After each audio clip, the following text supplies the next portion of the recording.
Man accidentally buys entire street for $5,000, but the city is trying to take it back.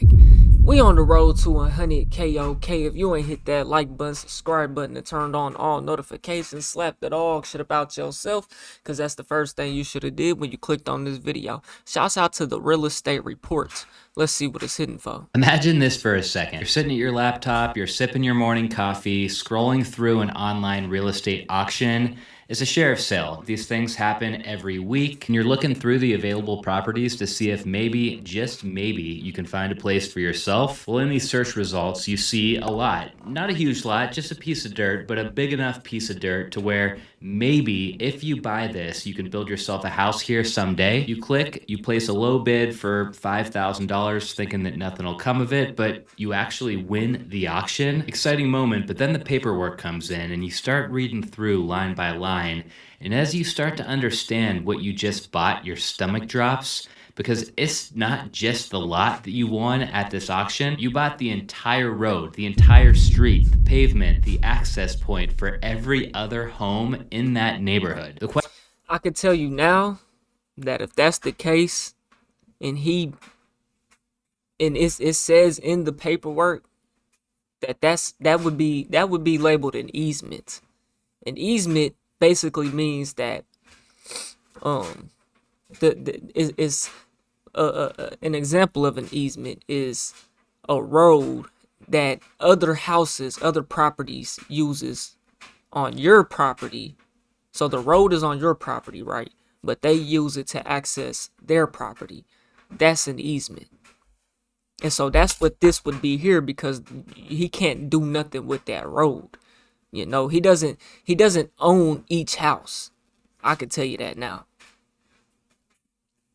The pavement, the access point for every other home in that neighborhood. The question is Hold on. pavement, the access point for every other home in that neighborhood. That would be The an question easement. is, what do you even do in a situation like this? Well, that's the exact pickle that Jason Fauntleroy found himself in, which at a glance seems like a huge win. At a Butler County Sheriff's Office auction, Jason Fauntleroy bought this lot hoping to build a home on it. But the purchase didn't come with just this sliver of land, it came with this entire street. This whole thing ended up becoming a nightmare for Jason. He landed in a 3-year legal standoff with the city, who didn't like the fact that he accidentally just bought the street, Bloomfield Court. Today, let's talk That's their fault, man. about the crazy true story of Do better paperwork. Do better work. Whoever let that slide need to be fired. Whoever didn't do their due diligence need to be fired. You don't take that on him. You know what I'm saying? Y'all can sue, but y'all can't win. how and I don't know though, because the government has a lot of power though, man. the street, Bloomfield Court. Today, let's talk about the crazy true story of how an Ohio man Because they gonna try to take it and claim it as public land, city land, because it's just a road. But in all reality, it's actually an easement. accidentally bought a street for $5,000, and then the incredibly frustrating battle that he faced with the city following the auction. I think it's important to start this off by saying Jason was not some real estate shark. He was just a guy in Ohio looking for a decent deal. The story starts in 2021 in Trenton, which is a small city north of Cincinnati. Trenton was holding a sheriff's auction one morning, just like many towns do when properties fall delinquent on their mortgage or their taxes. The guy we're talking about today, he was browsing the auction site that morning looking for a house for himself, and one listing caught his eye. It was this vacant lot on Bloomfield Court. Jason thought, what the heck, this could work, so he submitted his bid for $5,000, and to his surprise, not long after that, he received the notification that he was the winning bidder. A few days later, as more details surfaced on what he just purchased, and after reviewing the legal description, he realized this wasn't just the lot. He actually had bought the lot that he was looking at and the street. The thing is, Bloomfield Court was not a public street. It was not a city-owned street. Yeah, So private drive. somehow, with the lot that Jason bought, the street also got bundled up in the auction, and nobody who was running the auction seemed to notice. This neighborhood was originally broken. It's private drive, and it was always owned like that. you know. And see, there was probably never ever a house there. And whenever they built the neighborhood, it probably just ended up extra land, and so the city claimed it and auctioned it. You know, Up into 9 individual lots. You can see them all separated here in yellow. 9 lots that are up and down Bloomfield Court, all which at this point have houses on them, by the way. But the 9th lot, the one that's highlighted in red, that is the one that Jason bought. When Jason first had the realization of what happened here, he was stoked because on the surface, it seemed exciting to get way more than he paid for. you can't It do. felt You don't own those houses though. You don't own those other lots, man. You can't do nothing. It's really nothing you can even do with the. It's just a private drive at that point. Honestly, like he got an entire street for free, and there must be something good that could come out of that. Of course, there was a catch, though, because he now owned a street, and this was not a street that he could build on or develop. This was a street that those are duplexes. provided access to all of those other people in the neighborhood. Those are duplexes. This was a street that provided access to all of those other people in the neighborhood. So in reality, So that's zoned for multi-family, I'd assume, or maybe it's just residential. He could put a duplex there though. the street that he now owned was actually worthless, or possibly even worse than worthless. It was possible that the street was actually going to be a liability for him, because the thing is, private streets mean private responsibility. Yeah, There yeah. is snow plowing, Yeah. asphalt repair, liability if someone slips, crashes, or gets hurt. Yeah. Every crack in the pavement. Technically, all of that is now Jason's problem. And it wasn't like he could just shut the street down either, or throw up a gate and keep everybody out. People already lived there. Their driveways. Yeah, he doesn't opened own up those. Those have already been sold off. directly onto his road. The thing is, though, Jason didn't. See what they might fuck around do? The city might try to go through some paperwork, try to go all the way back and strip everybody out them houses. I don't think they'll do that, but they might fuck around, try to do it. That's how crooked they be Not sometimes. see the liability here yet. He Because thought if they slipped up there, they could have slipped up and shouldn't have sold them properties and whatever, you know. But that's on the development, and shit like this happens in owned real something. estate all the time, bro.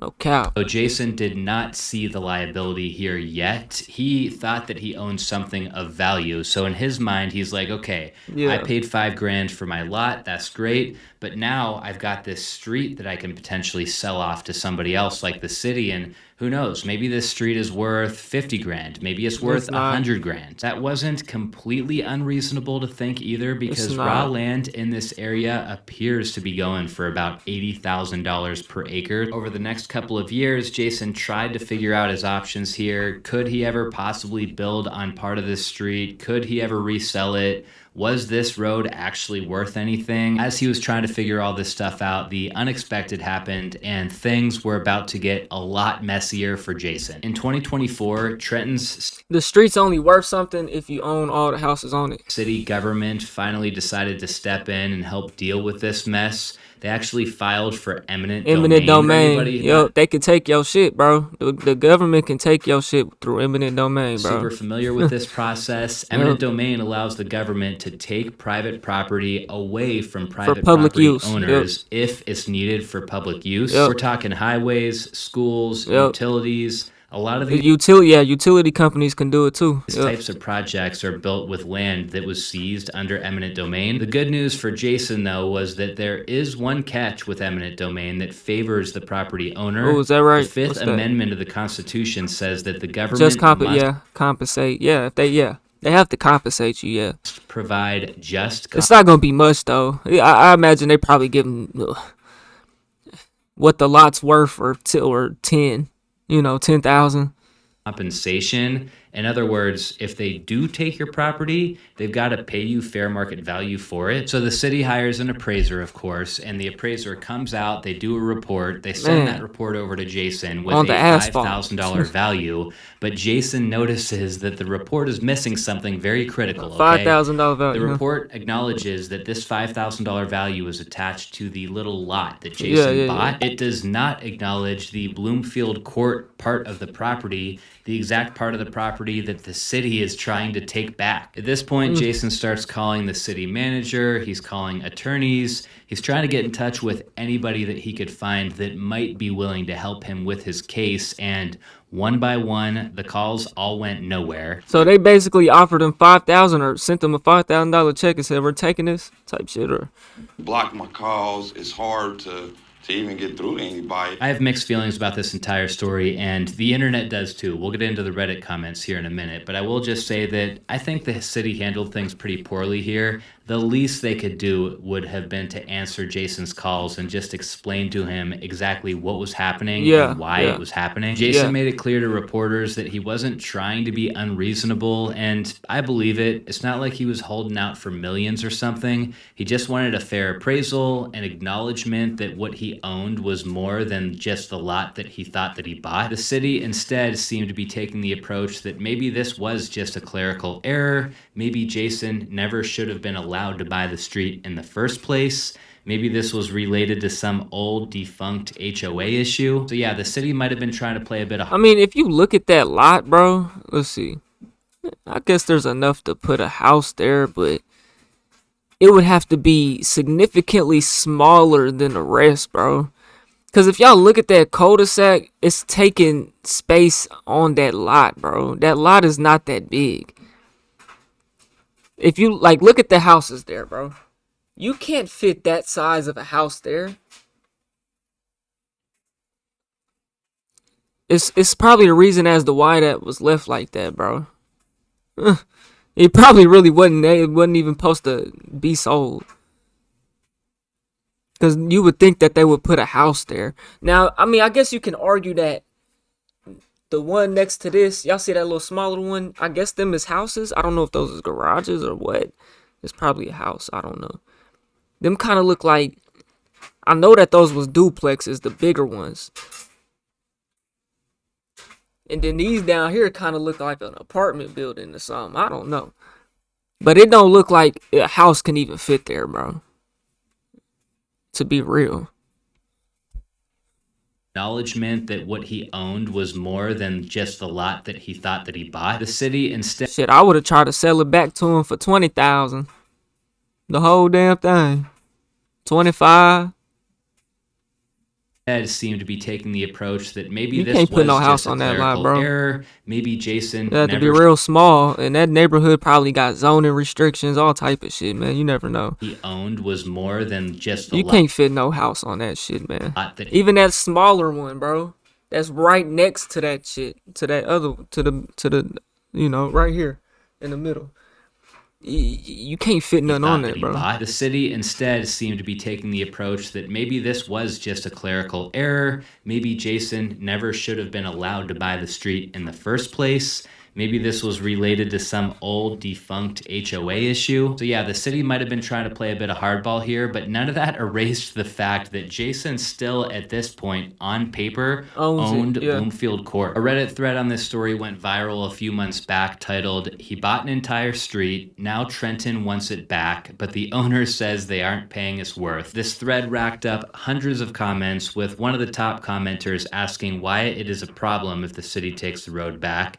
It's not like they're taking his street and giving it to a developer. This guy doesn't really lose anything except the right to not maintain a private street that 4 or 5 of his neighbors have to use. I've never done asphalt work in my time as a contractor because I focus on residential work, but that street looked like it was in pretty bad shape, and I wouldn't be surprised if it needed $50,000 worth of work and repairs at some point. So yeah, just based on the street condition alone, this whole thing seems a bit more like a liability than an asset. This other comment got a ton of likes. This guy here said, "The city's just trying to take back ownership of the street so they can maintain it. The owner's trying to get fair market value for it, which is zero because it's a street." Some people argue that there might be some corruption happening, like this person saying that this was definitely not a clerical error. This is a private street. The city wants to... I would try to sell the whole thing back to him for $1,000, for $20,000, $25,000, $50,000, something like that, bro. I wouldn't just take the $5,000 back. Fuck no. I wouldn't just take that. Because y'all should have never sold it, and it's worth more than that because that's just what the lot is worth itself. You know, y'all try to leave me with the land, but you know what I'm saying? So I need 25, $50,000 for the whole thing, and y'all can have it back. You know what I'm saying? Converted They'll into a settle. public street, and they're abusing their process to do so. But then as you scroll through this, the argument tends to keep coming back to the fact that the city does not have to take ownership of the street. Jason could probably keep it if he wants to, but then the question goes back to who pays to maintain it. The reason that people are so moved Even by the city don't be fucking maintaining the goddamn roads like that. Especially you get to these smaller towns. I don't know where this is at for real. But it took my town forever. It took until we got a black mayor to fix the damn roads. No cap. this story is because it's not really just about one guy in Ohio. This is about how thin the line is between property rights and government power. Eminent domain has always been controversial. The Supreme Court has fought over it for decades. In one case, Kelo versus the City of New London from 2005 allowed the taking of private homes to transfer land to private developers for economic development, which was a very controversial decision and Economic led to development. pushbacks in a bunch of states. That same year, there was a case, Norwood versus Horney in Ohio, where the Ohio Horny. Supreme Court unanimously ruled that taking homes for economic development violated the Ohio Constitution. Jason's case isn't as flashy, but the principle remains the same, and I don't think that the government is lowballing him necessarily, but they should not be ignoring him if they're trying to take away property from him that he does in fact legally own. For Jason, this has been 3 years of stress, paperwork, and legal bills, and I couldn't find any record that this case was closed out. And he got But paid I property did tax notice on on that shit. Zillow that in Insurance. October of Well, he got paid 2024, insurance. there's this transaction recorded for $1,000 on Bloomfield Court. Then if you look at the price history, this same property shows a $5,000 sale happening in 2021, the same year that Jason got into this mess. My guess is that the news isn't reporting on it yet, but I think Jason bought a lot for $5,000 in 2021. I think he sold the street back to Trenton for $1,000 in 2024, and that's probably the end of the story. A little bit of a different tone on this one, but Sold I had the fun street putting for the video 1,000. together. I hope you Fuck guys no. enjoyed it. I'll see you next week. So he kept the lot and sold the street for 1,000. Oh man. Nope. I need 20,000. I need 20,000. You can have a lot and this motherfucking shit. And I'll go buy a lot in a new neighborhood for 10,000, 15,000. It pocket the 5,000. Hey man, y'all let me know what y'all think, man. We on the road to 100K, okay? If you ain't hit that like button, subscribe button, and turned on all notifications, slap that dog shit about yourself, because that's the first thing you should have did when you clicked on this video. I'll get at y'all on the next one, and I'm gone. TYP the 9.